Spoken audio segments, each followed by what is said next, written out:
وہ ایک قبرستان تھا مگر بہت ہی پر اسرار، جو کہ اندھیرے سے بھرا ہوا تھا۔ رات کا عالم تھا، آسمان پر چار سو سیاہ بادلوں کا بسیرا تھا، جیسے کسی حسینہ کی سیاہ کالی زلفیں فضا میں بکھری ہوئی ہوں۔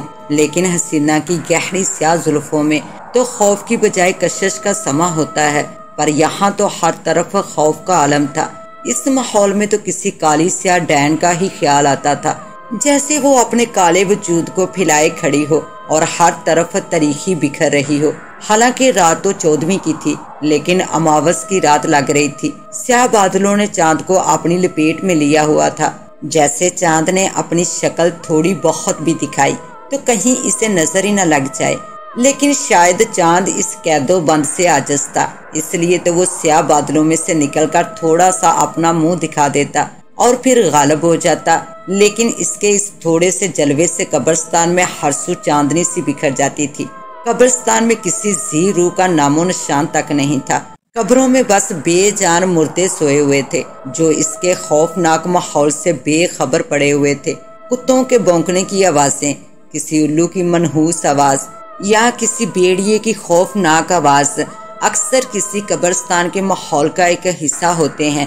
اس وقت بھی قبرستان میں مکمل خاموشی تھی، اتنی خاموشی کہ اگر ارد گرد کے درختوں کی ٹہنیاں یا پتے کسی ہوا کے نرم جھونکے سے تھوڑا بہت بھی ہلتے تو آواز بخوبی سنائی دیتی تھی کہ اچانک قبرستان میں ہلچل سی ہوئی۔ کچھ لوگ، جن کی تعداد بامشکل 6 تھی، قبرستان کا چھوٹا سا لوہے کا دروازہ کھول کر اندر داخل ہوئے۔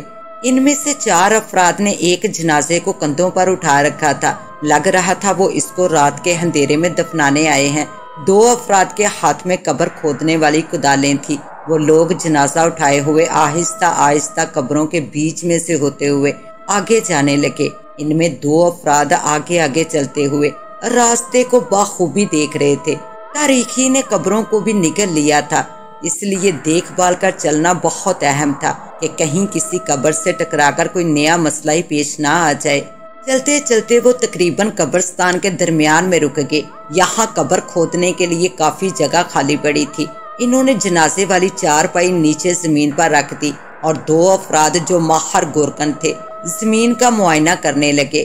آیا یہ جگہ قبر کھودنے کے لیے ٹھیک بھی ہے یا نہیں؟ بہت زیادہ نرم مٹی قبر کے لیے صحیح نہیں رہتی، اس لیے پہلے انہوں نے زمین کو دیکھا اور پھر جلدی سے قبر کھودنا شروع کر دی۔ یہ زمین قبر کے لیے موزوں تھی، مٹی نہ تو زیادہ نرم تھی اور نہ ہی زیادہ سخت۔ قبر جلدی تیار ہو سکتی تھی۔ ان کے ہاتھ تیزی سے چل رہے تھے۔ باقی 4 بندے خاموشی سے ان کو یہ سب کرتے ہوئے دیکھ رہے تھے۔ ان کی اور قبر کھودنے والے گورکنوں کی بھی یہی کوشش تھی کہ جلد سے جلد اس کام کو نمٹا کر اپنے اپنے گھروں کا رخ کیا جائے۔ وہ لوگ بہت زیادہ خوفزدہ تھے۔ قبرستان میں پھیلے اندھیرے اور پر اسرار خاموشی کی وجہ سے قبرستان میں ذرا سی بھی آواز ان کے رونگٹے کھڑے کر دینے کے لیے کافی تھی۔ مردے کو دفنانے کا کام نہ ہوتا تو ان میں سے کسی کے آنے کا سوال ہی پیدا نہ ہوتا، یہاں تک کہ گورکن بھی نہیں۔ وہ اس قبرستان میں دن کے وقت ہی قبر کھودنے کا کام کرتے تھے، مگر پیٹ بھی بڑی پاپی شے ہے، اور اگر پیٹ بھوکا ہو، گھر میں بیوی بچے کھانے کو مانگے تو پیسوں کے لیے بندہ کچھ نہ کچھ کرتا ہی ہے۔ ان گورکنوں کا بھی یہی حال تھا۔ تقریباً ہفتے سے اوپر ہو گیا تھا کسی قبر کو تیار کیے ہوئے۔ یہ دونوں صبح قبرستان آتے اور شام اندھیرا خالی ہاتھ خالی جیبیں لیے گھر واپس چلے جاتے۔ آج اتنے دنوں بعد کام ہاتھ لگا تھا تو وہ بھی رات کو۔ مجبوراً منع کرنے کے بعد بھی منع نہ کر سکے۔ اگر منع کرتے بھی تو اس پیٹ کے دوزخ کو کیسے بھرتے؟ گورکنوں کو بھی قبرستان کی اس دل دہلا دینے والی تاریخی اور خوفناک ماحول کا اندازہ تھا۔ وہ بھی اپنا کام جلد سے جلد نمٹا کر بھاگ جانا چاہتے تھے۔ ان کی کدالیں مارنے کی آوازیں قبرستان میں گونج رہی تھی کہ اچانک قبرستان میں کسی ذی روح کے کھانسنے اور قبرستان کے ارد گرد کھڑے لمبے لمبے درختوں کے نیچے گرے خشک پتوں پر کسی کے چلنے کی آواز نے ان سب کو چونکا دیا۔ گورکنوں کی چلتی کدالیں یکدم رک گئی۔ انجانے خوف سے ان کی سیٹی گم ہو گئی۔ ان سب نے گھبرا کر چاروں طرف دیکھنا شروع کر دیا، لیکن گہری تاریکی میں قبروں کے ہیولوں کے سوا ان کو کچھ نظر نہیں آ رہا تھا۔ چوکیدار ہوگا شاید، ایک شخص بولا۔ ہاں وہی ہوگا، اس کے علاوہ اس وقت اس جگہ بلا اور کون ہو سکتا ہے؟ دوسرے ساتھ کھڑے بندے نے کہا۔ اور سب نے تائید سے گردنیں ہلائی۔ یہ کون ہے وہاں؟ ایک گورکن نے ہمت کی اور زور سے بولا، جو کوئی بھی ہے سامنے آئے۔ گورکن کا بولنا تھا کہ یکدم ہی خاموشی چھا گئی۔ وہ کافی دیر تک ادھر ادھر دیکھتے رہے۔ گورکنوں نے دوبارہ اپنا کام شروع کر دیا۔ اس بار ان کے ہاتھ اور تیزی کے ساتھ چل رہے تھے، ساتھ ہی ہاتھوں اور پورے جسم پر کپ کپی طاری تھی۔ پورا بدن پسینے سے شرابور ہو رہا تھا۔ ہاں بھائی، میرے باپ کی بھی توبہ کہ اب رات کو کبھی قبر کھودی۔ دوسرا بولا، چاہے جتنی بھی مجبوری ہو، بھوکا مر جاؤں گا، مگر اس وحشت زدہ ڈرونے ماحول میں پل پل مرنا مجھے منظور نہیں۔ وہ دونوں آپس میں باتیں کرتے رہے اور ساتھ ساتھ قبر کو بھی کھودنا جاری رکھا۔ اس خوف اور ڈر سے ایک فائدہ یہ ہوا کہ ان کے ہاتھوں میں بجلی سی تیزی آ گئی اور تیز تیز ہاتھ چلانے کی وجہ سے قبر جلد ہی وقت سے پہلے تیار ہو گئی۔ لو بھائی، قبر تیار ہو گئی، اب ہمارا کام ختم۔ ایک گورکن ان باقی 4 افراد کی طرف کپڑے جھاڑتے ہوئے مڑا۔ ہاں، لیکن مردے کو دفن کرنے میں تو ہماری مدد کرو۔ اتنی جلدی کس بات کی ہے؟ 4 میں سے ایک بندہ تیزی سے بولا، وہ تم جانو اور تمہارا کام، مجھے اس سے کوئی سروکار نہیں، میں تو جا رہا ہوں، تم اس سے پوچھ لو۔ اس نے دوسرے گورکن کی طرف اشارہ کیا۔ کیوں منگے، ان کے ساتھ مردہ دفنائے گا تو؟ نہ بابا نہ، میرے باپ کی بھی توبہ۔ اس نے اپنے کانوں کو ہاتھ لگایا۔ سرکار، ہم آپ کے ساتھ آگے قبرستان میں رات کے وقت، اور آپ کے ایک بار کہنے پر آپ کو اس وقت قبر تیار کر دی، یہی بہت ہے۔ تم لوگ بہت مطلب پرست اور کمینے ہو۔ ایک شخص جو ان 4 میں سے علیحدہ ہو کر ایک قبر پر بیٹھا ہوا تھا غصے سے بولا، ہاں بھائی، دنیا مطلب کی ہے، مطلب تک ہی ساتھ دیتی ہے۔ آپ لوگوں نے پیسے دینے تھے قبر کھودنے کے، وہ ہم نے کام کر دیا، آپ نے ہمارا معاوضہ دے دیا، بس آپ کا اور ہمارا رابطہ اب ختم۔ مگر آخر سنو تو، وہ 4 ایک وقت بولے۔ ان کو اندازہ تھا کہ اگر یہ چلے گئے تو پھر مردے کو دفنانا شاید ان کے بس کی بات نہیں تھی۔ ان 4 نے کبھی پہلے کسی مردے کو دفنایا ہی نہیں تھا۔ ان کے لاکھ جتن کرنے کے باوجود گورکن تیزی سے وہاں سے بھاگ کھڑے ہوئے۔ وہ 4 یکدم پریشان ہو گئے۔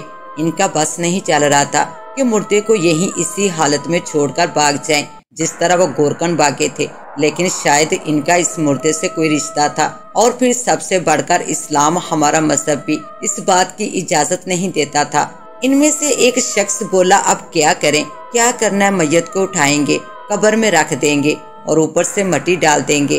دوسرے شخص نے کہا، لیکن یہ کام اتنا آسان بھی نہیں ہے جتنا تم سمجھ رہے ہو۔ تیسرے شخص نے کہا، تو پھر کیا میت کو لے کر یہی قبرستان میں کھڑے رہیں گے؟ آخر ہمیں ہی کچھ کرنا ہوگا۔ چوتھا تیز لہجے میں بولا، عقل کے ناخن لو، ہوش کرو، یہ تاریخی، یہ پر اسرار رات، اور وہ بھی قبرستان میں، اور ساتھ میں ایک لاش، اور تم لوگوں کو آپس میں تکرار کی پڑی ہوئی ہے۔ چوتھے شخص کی بات باقی تینوں کے ذہن میں جا بیٹھی، تبھی تو وہ سب میت کو اٹھانے کی غرض سے آگے بڑھے اور میت کو اٹھا کر احتیاط سے قبر میں اتارنے لگے۔ میت کو قبر میں رکھ کر پہلے کچی اینٹیں جو ادھر ادھر پہلے ہی بکھری پڑی تھی، اس سے اور اوپر سے مٹی سے قبر کو بھرنا شروع کر دیا۔ وہ اپنے کام میں مگن سارے ماحول سے بے خبر ہو گئے تھے کہ پاس ہی کسی کتے کی تیز گراہٹ نے ان کو خوف سے تھر تھر کانپنے پر مجبور کر دیا۔ ان 4 کو اپنی جگہ سے تھوڑی ہی دیر ایک پکی قبر پر ایک کتا کھڑا نظر آیا جو بار بار گراہٹ کے ساتھ ان کی ہی طرف دیکھ رہا تھا۔ ارے یہ کتا ہے، ہمیں بھلا اس سے ڈرنے کی کیا ضرورت ہے؟ ایک شخص نے پکی اینٹ کا ایک ٹکڑا اٹھا کر کتے کی طرف پھینکا تاکہ وہ بھاگ جائے، مگر اینٹ کا پھینکنا تھا کہ کتا اب تیز تیز گرانے لگا اور ان کی طرف آہستہ آہستہ بڑھنے لگا۔ ارے یہ تو ہماری طرف ہی آ رہا ہے، وہی شخص بولا جس نے اس کتے کو اینٹ ماری تھی۔ باقی 3 جو کہ قبر میں مٹی ڈالنے میں مصروف تھے، انہوں نے بھی چونک کر کتے کی جانب دیکھا۔ وہ تینوں کھڑے ہو کے انہوں نے شیشی کر کے کتے کو بھگانا چاہا کہ وہ سیاہ رنگ کا کتا تیزی سے ان کی طرف بھاگا جیسے وہ ان کو کاٹ کھانا چاہتا ہو۔ ان 4 نے جب یہ حالت دیکھی تو وہ سب قبروں کے اوپر سے چھلانگے لگا کر گیٹ کی طرف بھاگ کھڑے ہوئے۔ آدھی قبر جو کہ ابھی مٹی سے بھری تھی وہیں چھوڑ گئے اور قبروں کو مسمار کرتے اندھا دھند بھاگنے لگے۔ ان کو اپنا ہوش تک نہیں تھا۔ رات کے اندھیرے میں ان کو کچھ صاف نظر بھی نہیں آ رہا تھا کہ ایک شخص ان میں سے ایک پکی قبر سے ٹکرا کر گرا اور دوسرے آدمی کی ٹانگ ایک کچی قبر میں جا دنسی۔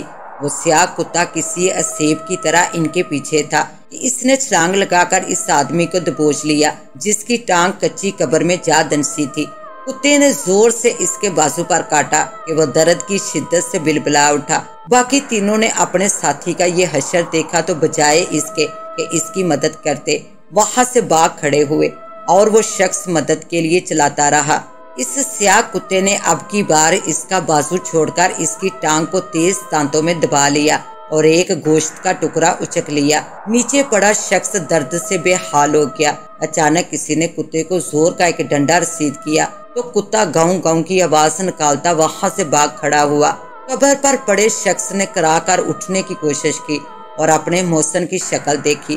وہ قبرستان کا چوکی دار تھا جو اس کے چلانے کی آواز اور اس کے ساتھیوں کو بھاگتے دیکھ کر ادھر آیا تھا۔ گھبراؤ نہیں، میں قبرستان کا چوکی دار ہوں۔ اگر میں نہ آتا تو وہ خون خوار کتا تمہاری جان لے لیتا۔ کم وقت بڑا خون خوار اور طاقتور ہے۔ اسی قبرستان میں نہ جانے کہاں سے رات کے وقت آ جاتا ہے۔ کئی بار بگایا ہے مگر جان ہی نہیں چھوڑتا۔ کئی انسانوں پر حملہ کر چکا ہے۔ تم خوش قسمت ہو کہ بچ گئے۔ اگر میں نہ آتا تو اللہ جانتا ہے کیا ہوتا تمہارے ساتھ۔ چوکیدار نے اس شخص کو سہارا دے کر اٹھایا۔ ہمیں یہاں سے نکلنا چاہیے، تم زخمی ہو، تمہاری پٹی وغیرہ بھی کروانی پڑے گی۔ تمہارا خون اسی طرح رستا رہا تو خطرناک ہوگا۔ اس شخص کے زخموں سے کافی خون نکل رہا تھا اور پھر وہ کتا کہیں دوبارہ نہ آ جائے۔ چوکیدار نے تشویش ظاہر کی۔ وہ آدمی بامشکل تکلیف سے آہستہ آہستہ چلنے لگا۔ لیکن تم رات کو قبرستان میں آئے ہی کیوں تھے؟ وہ میں اور میرے ساتھی ہم لوگ میت دفنانے آئے تھے کہ یہ آفت آن پڑی۔ اچھا، وہ جو بھاگ رہے تھے وہ تمہارے ساتھی تھے؟ ہاں، ذلیل مجھے موت کے منہ میں چھوڑ کر بھاگ گئے۔ وہ دونوں آہستہ آہستہ اندھیرے میں احتیاط سے قدم اٹھاتے ہوئے قبرستان کے داخلی دروازے تک پہنچے تھے کہ کتے کے بھونکنے کی آواز نے سارے قبرستان کو جھنجھوڑ کر رکھ دیا۔ اس خون خوار کتے کا کچھ کرتے کیوں نہیں؟ یہ تو انسانی جان سے کھیلنے والی بات ہے۔ اس کو گولی مار دو یا زہر مار گولیاں دے کر اس سے بآسانی جان چھڑائی جا سکتی ہے، وہ آدمی کرا کر بولا۔ اس کی تکلیف آہستہ آہستہ بڑھ رہی تھی۔ ہاں، تب نہ جب یہ دن کو نظر آئے نہ جانے کہاں غائب ہو جاتا ہے، اور رات کو اکثر اس کے گھرانے اور بھونکنے کی آوازیں آتی ہیں، لیکن یہ تو رات کو بھی پکڑائی نہیں دیتا۔ کچھ لوگ رات کو بھی اس کو مارنے آئے مگر کچھ تو صبح کو مردہ حالت میں پائے گئے۔ کچھ قبرستان کے ماحول اور اس کے پھیلے خوف سے اتنا ڈر گئے کہ دوبارہ پھر قبرستان جانے کی ہمت نہ کر سکے۔ وہ کہہ رہا تھا کہ اب تو اس کتے نے قبروں کو بھی نہیں بخشا۔ 1-2 ماہ سے تقریباً ایسا ہی ہو رہا ہے کہ ہفتے میں 1-2 بار کوئی نہ کوئی لاش آدھی کھائی ہوئی قبر سے باہر دکھائی دیتی رہتی ہے۔ یہ اس کتے کے علاوہ اور بھلا کس کا کام ہو سکتا ہے؟ وہ چوکیدار اس آدمی کو آہستہ لڑکھڑاتے ہوئے لے کر قبرستان سے باہر سڑک پر لے آیا تاکہ کوئی سواری ملے اور اسے ہسپتال لے کر جائے۔ اتنے بڑے واقعات ہو رہے ہیں، ابھی تک کسی نے پولیس میں اطلاع کیوں نہیں دی؟ پولیس کو تو بتانا چاہیے تھا۔ پولیس کو چوکیدار ہنسا۔ پولیس بلا کیا کرتی ہے؟ بس تماشا دیکھتی ہے، اس سے اور بلا ہو بھی کیا سکتا ہے؟ لیکن پھر بھی وہ آدمی کرا اٹھا۔ درد اس کی برداشت سے باہر ہو رہا تھا۔ کپڑے خون سے آلودہ تھے۔ ٹانگ والی جگہ پر زخم تو اور بھی گہرا تھا۔ گوشت کا بڑا سا ٹکڑا جو کتے نے کاٹ لیا تھا۔ وہ سڑک پر چوکیدار کے سہارے بامشکل کھڑا تھا۔ تمہاری حالت دیر با دیر بگڑتی جا رہی ہے، اللہ کرے کوئی سواری مل جائے۔ چوکیدار کسی سواری کے انتظار میں کھڑا بس یہی دعا مانگ رہا تھا کہ کوئی سواری مل جائے تو اس آدمی کو جلد سے جلد ہسپتال پہنچا دوں۔ وہ اس کی حالت دیکھ کر اب تو خاصا فکر مند ہو گیا تھا۔ دور سے سڑک پر گھوڑے کے ٹاپوں کی آواز سن کر چوکیدار کو تسلی سی ہو گئی۔ اسے یقین تھا کہ یہ وہ تانگے والا ہوگا جو کہ اکثر رات کے کسی پہر قبرستان والی سڑک سے گزرتا تھا۔ گھوڑے کے ٹاپوں کی آواز آہستہ آہستہ اس کے قریب آنے لگی، اور پھر جیسے ہی قریب آیا تو چوکیدار نے دیکھا کہ اس کا اندازہ بالکل ٹھیک تھا، وہ تانگا ہی تھا۔ تانگا جیسے ہی اس کے قریب آیا چوکیدار نے اسے آواز دی، اے تانگے والے ذرا رکو، ایک سواری ہے، اس کو ہسپتال پہنچانا ہے، کافی زخمی حالت میں ہے۔ چوکیدار کے یوں روکنے اور آواز دینے پر تانگا یکدم ہی ان کے قریب آ کر رک گیا